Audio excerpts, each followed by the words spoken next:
Here's Survivor Chapter 32, entitled Too Close. He sat closer to her and he was staring at her breasts.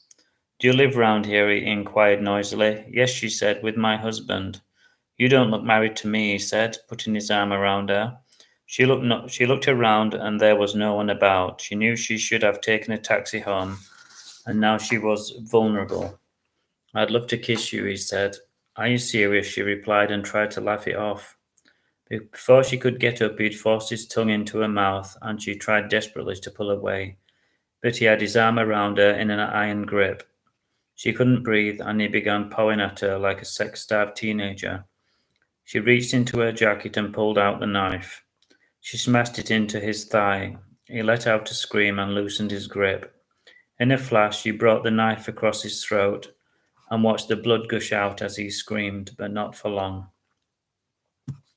He fell over, dripping blood onto the cold, hard ground.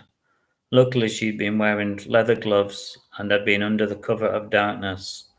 She left him gurgling and spluttering. He got what he deserved, one less bastard in the world, she thought. Her hands were shaking as she fumbled for the key. As soon as she sat down, she had a glass of whisky to settle her nerves.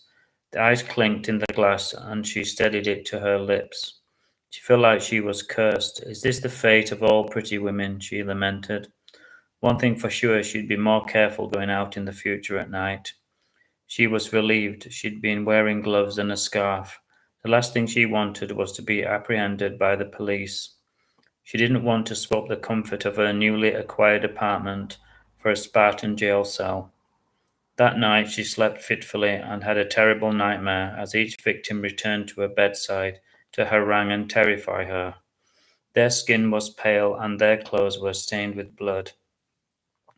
They held knives and they glinted in the air as they lifted them above as if to attack her. She tried to rise up, but her body was heavy as if weighed down, and she couldn't move. Time and again the blades came down with brutal force, and the men smiled with joy in their eyes. She screamed louder, but there was no one to hear or rescue her. She woke with a scream, and the wetness of the bed temporarily startled her. Thankfully, it was only sweat.